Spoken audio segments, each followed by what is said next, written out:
How you doing? My name's Omar Mercado. I'm Mr. Mercado here at Southwest High.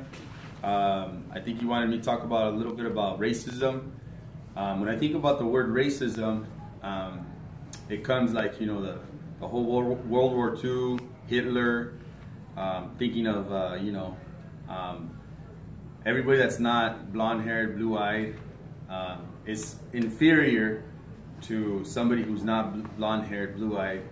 So whoever was not blonde-haired, blue-eyed was inferior to the Aryan race. That's racism. That's the way I think. That's the way I see it. I think of Hitler. But there's always new day people who still think that way, in many races, not just Hitler, but there's brown people who are think that way of other races. There's black people who think that way of other races. So racism not only exists during Hitler, but everybody has small groups of racist people around the world. So for me, racism, it's really, there's this thing called institutional racism, where, this is more of a deeper, more of a profound subject matter, where if you look at a prison industry here in the state of California or in the United States, you have institutional racism where, there's certain people that get arrested in the streets. There's certain people that are portrayed in the media as gang members, and so that for me is an institutional racism where media plays a big part of sensationalism. Our streets are safer, but they make us think that it's more dangerous. For me as an educator, I know that there are more black and brown and poor white youth locked up versus young people who are richer but still commit the same crime that poor people do. For me, that's institutional racism. There's a system that is broken in our society, and it's very unjust, and it makes my heart sad that we live that way, because the prison industry is very sad if you have a family member that is locked up for a long time. It breaks up families, and we have to fix it. So that's my part of institutional racism, because some people of color are locked up more than other people, and that's wrong.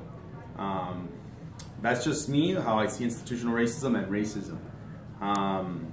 So another subject matter that I think you wanted me to discuss is different generational treatment amongst each other. You have your veteran elders in our community, and being a Chicano, I respect my Native American roots, and I also respect my cultural history, which is, there's a Spanish side and then there's a Native American side.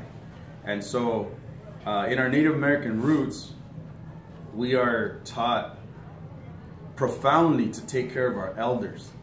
There are heroes in our community. When you reach the age of 52, you're an elder.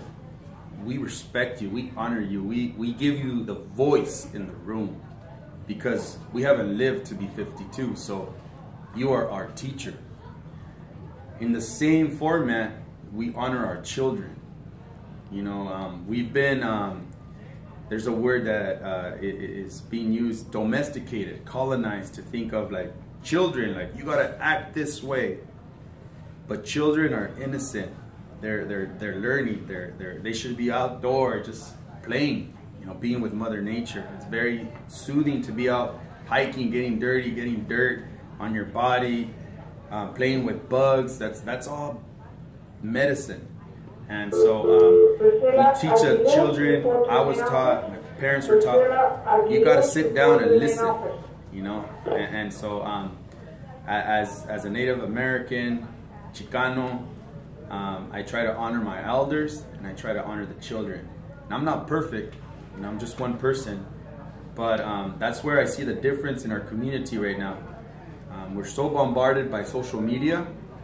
It's like what's in, it's like let's see it, and we don't take time to really just honor the real G's, our elders, our abuelita, who takes care of the home, who feeds the stomach every day.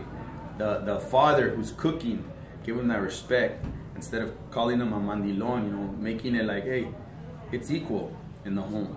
You know what I mean? And so the younger generation, I feel for you, you know, because I didn't grow up with the world at my fingertips.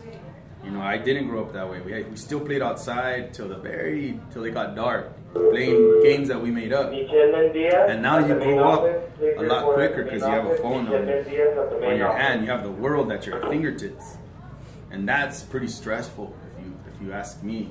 And so, you know, I think that's just where we have that difference of generation. And I got caught right in the middle because right when I started college, that's when the internet blew up. And so I'm kind of a generation of the old way, the old school way, and the generation of the new way. You know, I try to use technology for my classroom as much as I can, but hopefully I answer some of your questions, and you know, I wish you all the best.